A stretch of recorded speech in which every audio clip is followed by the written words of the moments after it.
राधे राधे दोस्तों, आप सभी का स्वागत है मेरे इस चैनल में। और आज मेरे दिन की शुरुआत काफ़ी लेट हुई थी।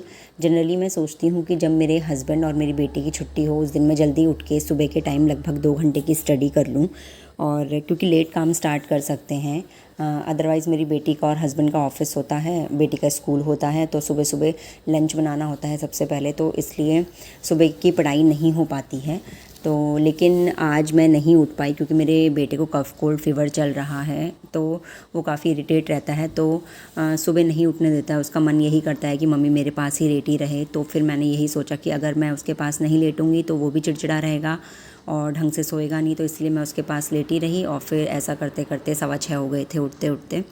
तो 6:15 बजे उठ के फिर मैंने झाड़ू पोछा किया, नहा धो के फिर मैं किचन में आई, बच्चों को पानी वानी दिया और बच्चों को फ्रूट्स वगैरह खिला दिए। और जिस दिन मेरे बच्चों और हस्बैंड दोनों का ऑफ होता है तो उस दिन मैं फिर यही करती हूँ कि सीधे लंच ही बनाती हूँ, बच्चों को फ्रूट्स वगैरह खिला देती हूँ। उनके लिए चिप्स वगैरह फ्राई कर दी थी, उनको बाहर का नहीं देती हूँ, इसलिए छुट्टी वाले दिन मैं उनको चिप्स या फिर कुछ भी ऐसी चीज़ बना के खिलाती हूँ जिससे उनको अच्छा लगे। अभी दोनों बच्चे खेल रहे थे तो मैंने सोचा इस टाइम को यूटिलाइज़ किया जाए, और फटाफट से मैं डायरेक्ट इनडायरेक्ट जो रिपोर्टिंग स्पीच होती हैं उन्हें पढ़ रही थी इंग्लिश में। और बस यही सोच रही हूँ क्योंकि मेरा जो उत्तराखंड पॉलिटेक्निक लेक्चरर का एग्ज़ाम है वो मेरा मार्च में है, उसमें हिंदी और इंग्लिश आएगा 100 मार्क्स का, तो इंग्लिश काफ़ी इंपॉर्टेंट है।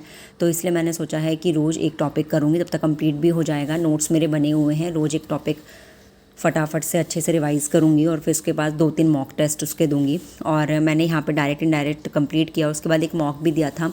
यूकेपीएससी का तो कोई मुझे मॉक मिला नहीं, लेकिन मुझे एसएससी का मॉक मिला, तो मैंने एसएससी का मॉक दिया था। वो काफ़ी टफ़ होता है स्टेट लेवल के अकॉर्डिंग, लेकिन फिर भी मैंने उसमें दिया तो मेरे 13 में से उसमें 18 मार्क्स बने थे।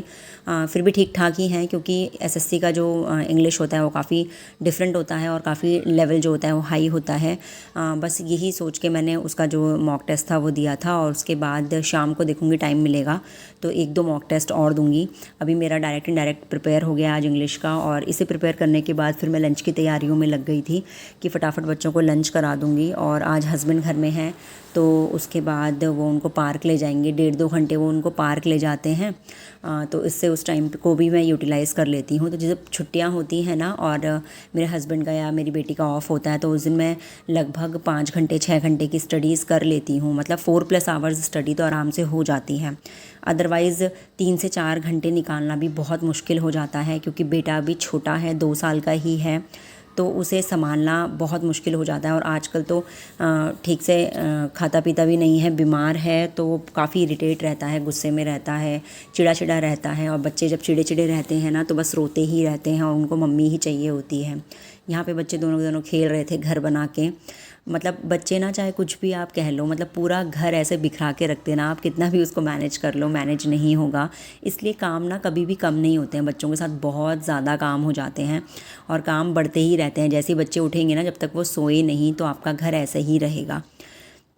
तो यही सब चीज़ें मैंने की थी। और बस अब मैं सोच भी रही हूँ कि रेलवे का फॉर्म भरूँ या नहीं भरूँ। रेलवे टीचर के भी फॉर्म आए हुए हैं। सिलेबस तो देखो सारे टीचिंग का जो सिलेबस होता है वो वही होता है, सब्जेक्ट कंसर्न आपका आता है, बाकी आपका वही जनरल अवेयरनेस आता है, और साथ में आपका टीचिंग एप्टीट्यूड हो गया, हिंदी इंग्लिश, ये सब चीज़ें आती हैं। तो यही मैं सोच रही थी, अब देखती हूँ। अब संडे को मैं सोच रही हूँ कि मैं इसको ज़रूर भरूँ। कल मैं सोच रही हूँ कि इसको भर लूँगी, क्योंकि वैसे भी ना एक वैकेंसी के भरोसे आप नहीं रह सकते हो, क्योंकि आप एक मॉम हो तो एक वैकेंसी पे डिपेंड होना बिल्कुल भी सही नहीं है, क्योंकि हमें इतना टाइम मिलता ही नहीं है कि हम 2 महीने 4 महीने या 6 महीने में कोई जॉब निकाल पाएँ। हमें रोज़ के मुश्किल से हम 3 घंटे निकाल पाते हैं, और जब बच्चे बीमार हों इरिटेट करें तो कभी कभी 1 से 2 घंटे निकालना भी बहुत मुश्किल हो जाता है, क्योंकि काम तो निपट जाते हैं लेकिन उसके बाद जो टाइम बचता है वो मतलब हम सोचते हैं कि बचा हुआ है, लेकिन वो बचे हुए कभी ना बचा हुआ होता है, क्योंकि बच्चा जो छोटा है ना उसको मैनेज करना पड़ता है दिन दिन भर, तो वो नहीं होता पॉसिबल। तो इसलिए फिर मैं सोच रही थी कि उसका भी फॉर्म मैं भर दूँगी, देखते हैं आगे क्या होता है, क्या पॉसिबल होता है क्या नहीं होता है। फ़िलहाल मैंने उत्तराखंड के दोनों फॉर्म भरे हुए हैं, पॉलिटेक्निक लेक्चरर का भी, और लेक्चरर स्क्रीनिंग जो मेरा है वो अप्रैल में है। उसके लिए मैंने बैच भी परचेज़ किया हुआ है, उसकी तैयारी भी मेरी साथ साथ चल ही रही है। मैनेज करने की पूरी कोशिश है, तो देखते हैं क्या होता है।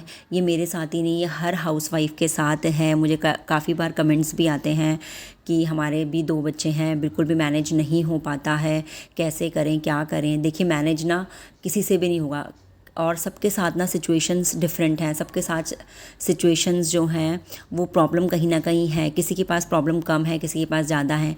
कोई जॉइंट फैमिली में रहता है तो दिक्कत है, कोई सेपरेट रहता है तो भी दिक्कत ही है, प्रॉब्लम ही है। अगर आपके पास छोटे बच्चे हैं ना, तो आप चाहे जॉइंट फैमिली में रहो, चाहे फिर आप सेपरेट रहो, आपको टाइम निकालना बहुत मुश्किल हो जाएगा छोटे बच्चों के साथ। छोटे बच्चों के साथ बहुत ज़्यादा टाइम लगता है, आपको बिल्कुल टाइम का पता ही नहीं चलता है, कब सुबह कब दिन और कब रात हो रही है।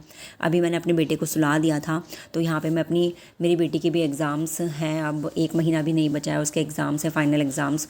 तो ये सब चीज़ें भी मैनेज करनी पड़ती हैं, क्योंकि एक बच्चा तो बहुत ही छोटा है जिसको खिलाने पिलाने से लेकर हर चीज़, टॉयलेट, सूसू वगैरह, पॉटी, सब मुझे कराना पड़ता है। और एक बेटी जो है वो स्कूल में है, तो उसके एग्ज़ाम्स हैं, तो उसकी भी तैयारी करानी है मेरे को। तो यहाँ पर मैं अपना भी पढ़ रही थी और साथ साथ में उसे भी समझा रही थी, क्योंकि उसका भी जो बेस है वो स्ट्रॉन्ग होना बहुत ज़रूरी है। तो हम दोनों यहाँ पे पढ़ रहे थे। तो लगभग 1.5 घंटे के आसपास की पढ़ाई, 1.5-2 घंटे के आसपास की पढ़ाई मेरी हो गई थी। और इसके बाद मैं फिर इनको लंच वंच करा के, बर्तन वर्तन धो के, और फिर मैंने इनको पार्क भेज दिया था। तो 1.5-2 घंटे वहाँ से भी खेल के आएंगे। तो ये है कि मेरा शाम तक आराम से 4 घंटे की स्टडीज़ हो जाती हैं जिस दिन बच्चों की छुट्टी होती है तो। और फिर रात में भी 1-2 घंटे पढ़ के 5 से 6 घंटे की मेरी स्टडीज़ हो जाती हैं छुट्टी वाले दिन। सिर्फ वीकेंड की बात कर रही हूँ, अदरवाइज़ नॉर्मल डेज़ में 3 to 4 आवर्स निकालना भी बहुत मुश्किल हो जाता है। लेकिन वही है कि कोशिश करते रहेंगे, हार नहीं मानेंगे, क्योंकि अगर हार मान ली ना तो फिर कुछ बचेगा ही नहीं जीवन में। जीवन का नाम ही संघर्ष होता है और संघर्ष करना बहुत ज़रूरी है। और सबके साथ प्रॉब्लम्स हैं, प्रॉब्लम्स को फेस करिए, कोशिश करिए, दिन ब दिन अपने आप को इम्प्रूव कीजिए। आपका कंपटीशन सिर्फ़ और सिर्फ आपके साथ है और किसी के साथ नहीं है। आप एक हाउसवाइफ हैं, आप सबसे पहले अपने बच्चों को प्रायोरिटीज़ देंगी, उसके बाद किसी और चीज़ को सोचेंगी। मुझे पता है एक माँ के लिए सबसे इम्पॉर्टेंट चीज़ उसके बच्चे होते हैं, और उसके बाद जब हमारे पास टाइम मिलता है ना, उसको हम यूटिलाइज़ करते हैं कि अपने सपनों को पूरा करने के लिए कुछ कोशिश करते हैं। तो यही चीज़ें हैं जो बस चल रही हैं दिमाग में, और बस मन ये करता है कि बस एक दिन ऐसा ज़रूर आए जिस दिन हम अपना लिस्ट में नाम देखें। और आई थिंक वो दिन ज़रूर आएगा, चाहे थोड़ा लेट आए लेकिन ज़रूर आएगा। यहाँ पे फिर मैं बर्तन वर्तन साफ़ करने लग गई थी, और उसके बाद फिर मैं अपनी पढ़ाई में बैठ गई थी चाय वाय लेके, कि मैं अपनी 1.5-2 घंटे की और पढ़ाई फ़िनिश कर लेती हूँ। और बस ये मेरा शाम तक का रूटीन है जो मैं आपको दिखा रही हूँ, कि उसके बाद तो इतना मेस्ड अप हो जाता है, बच्चे परेशान करते हैं सोने के लिए, ये सब चीज़ें तो मैं रिकॉर्ड नहीं कर पाती हूँ, क्योंकि आजकल वैसे भी बच्चे की तबीयत ठीक नहीं है, तो सारी चीज़ें नहीं मैनेज हो पाती हैं। फिर रात के टाइम में अपना 1-1.5 घंटे 2 घंटे की स्टडीज़ करती हूँ, जैसा भी मैनेज होता है। कभी बच्चे जल्दी सोते हैं तो ज़्यादा टाइम मिल जाता है, लेट सोते हैं तो कम टाइम मिलता है। तो सबके साथ ये प्रॉब्लम्स हैं, प्रॉब्लम्स को फेस करिए और बस आगे बढ़िए और खुश रहिए। अपने आप को कभी भी डिमोटिवेट मत होने दीजिए, दूसरों को मत देखिए, सिर्फ अपने को देखिए कि हमें हर दिन प्रोग्रेस करनी है, हर दिन आगे बढ़ना है और हर दिन कुछ नया सीखना है। क्योंकि जब आप नया सीखते रहेंगे तो एक दिन ऐसा आएगा कि आप सब कुछ अच्छे से अचीव कर लेंगे और आपके सारे एग्ज़ाम्स निकलने भी लगेंगे। बस इन्हीं सब चीज़ों के साथ आपको मोटिवेट मैं करना चाहती हूँ कि हम एक हाउसवाइफ हैं, एक माँ हैं, हम कहीं भी किसी भी चीज़ से कमज़ोर नहीं हैं। बस आगे बढ़ते रहिए आप और खुश